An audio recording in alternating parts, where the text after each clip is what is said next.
زمانہ جاہلیت میں کسی عورت کا بولنا تو دور کی بات، اسے زندہ رہنے کا حق تک حاصل نہیں تھا۔ اسی زمانے کی ایک بہادر خاتون جس کی وجہ سے اسلام کا سب سے بڑا دشمن اسلام کا سب سے بڑا حامی بن گیا۔ اور ایسا کیا ہوا کہ جو شخص شمع رسالت بجھانے کی غرض سے نکلا تھا، جب واپس لوٹا تو اس کا دل نور الہی سے منور تھا۔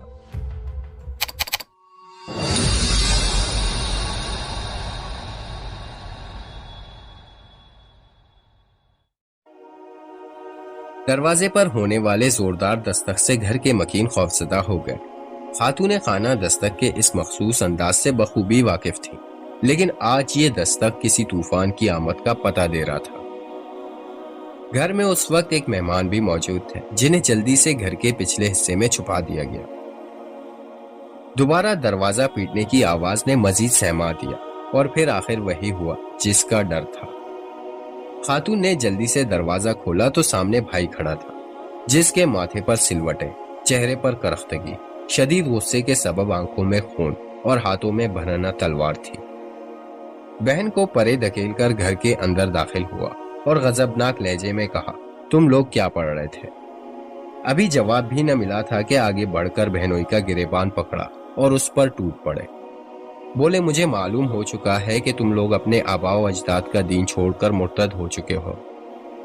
خاتون اپنے زخمی شوہر کو بچانے کے لیے آگے بڑھی تو تہش میں آ کر ان کے سر پر ایک زوردار ضرب لگائی، جس سے خون کا فوارہ پھوٹ پڑا۔ خون سے سرخ چہرے اور آنکھوں سے برستے آنسوؤں کے ساتھ کچھ دیر بھائی کی جانب دیکھا، پھر نہایت پرعزم انداز میں بولی، عمر، تم جس خطاب کے بیٹے ہو، میرے بدن میں بھی اسی باپ کا خون دوڑ رہا ہے۔ ہاں، ہم دونوں میاں بیوی نے اسلام قبول کر لیا ہے، اب چاہے تم ہمیں جان سے مار ڈالو، لیکن ہمارے دلوں سے اللہ اور اس کے رسول حضرت محمد صلی اللہ علیہ وسلم کی محبت ختم نہ کر پاؤ گے۔ نڈر و بے خوف بہن ہمت و بہادری کی تصویر بنے سامنے کھڑی تھی۔ ہوا یوں تھا کہ ایک روز مشرکین مکہ نے حضرت عمر رضی اللہ تعالیٰ عنہ کے کان اس قدر بھر دیے کہ وہ حضرت محمد صلی اللہ علیہ وسلم کو قتل کرنے کے غرض سے انتہائی غصے کی حالت میں ننگی تلوار لیے نکل پڑے۔ راستے میں ایک شخص نعیم بن عبداللہ نے انہیں اس طرح غصے کی حالت میں دیکھا تو پوچھا، اے عمر، کہاں کا ارادہ ہے؟ حضرت عمر نے جواب دیا، میں محمد کو قتل کرنے جا رہا ہوں۔ نعیم نے طنزیہ لہجے میں کہا کہ محمد کو بعد میں قتل کرنا، پہلے اپنے گھر کی خبر لو۔ تمہاری بہن فاطمہ اور بہنوئی سعید دونوں مسلمان ہو چکے ہیں۔ حضرت فاطمہ حضرت عمر کی حقیقی بہن تھی۔ والد کا نام خطاب تھا، کنیت ام جمیل مشہور تھی۔ ان کا نکاح سعید بن زید سے ہوا اور دونوں نے ایک ساتھ اسلام قبول کیا۔ یہ تانا سن کر حضرت عمر کا خون کھول اٹھا، الٹے پاؤں بہن کے گھر جا پہنچے۔ اس زمانے میں حضرت عمر اسلام کے بدترین مخالفین میں سے تھے۔ ان کی دو کنیزیں حضرت زنیرہ اور حضرت لبینہ بھی مسلمان ہو چکی تھی۔ انہیں اس قدر زد و کوب کرتے کہ جب مارتے مارتے تھک جاتے تو کہتے، میں نے رحم کھا کر نہیں چھوڑا، بلکہ اس لیے چھوڑ دیا کہ میں تھک گیا ہوں۔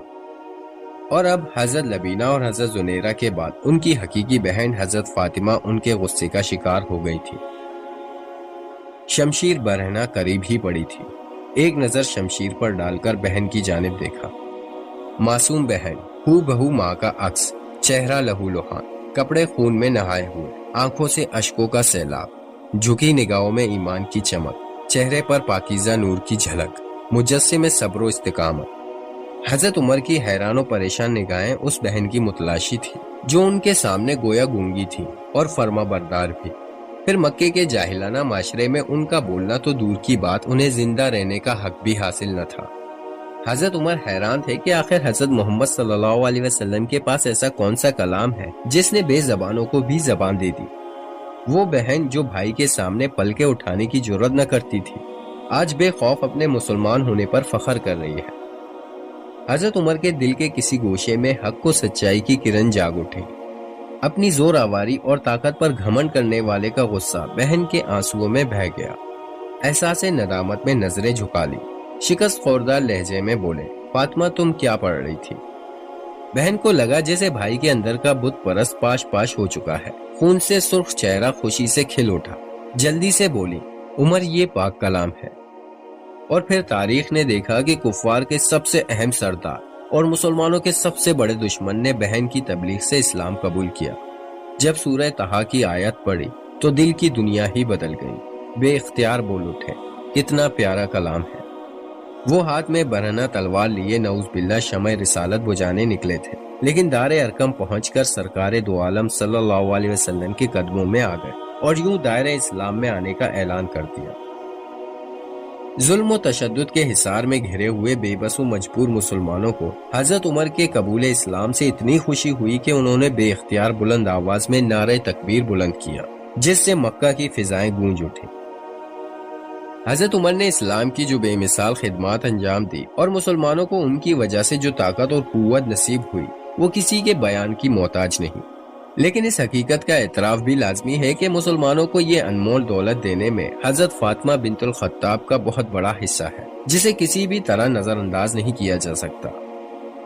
ہماری بہنوں اور بیٹیوں کے لیے مقام فکر ہے، انہیں سوچنا چاہیے کہ آخر حضرت فاطمہ کے پاس وہ کون سی طاقت تھی جس سے ایک سخت مزاج اور پتھر دل انسان کو موم بنا دیا۔ آخر اس نیک سیرت خاتون کے الفاظ میں کیا اثر تھا کہ ایک ایسا شخص جو سرکار دو عالم کے قتل کے ارادے سے نکلا اور جب واپس آیا تو اس کا دل نور الہی سے منور ہو چکا تھا۔ حضرت فاطمہ کے پاس ایمان کی دولت تھی، یہی وہ طاقت تھی جس نے غیظ و غضب کے پہاڑ کو ریت کے ذرات میں تبدیل کر دیا۔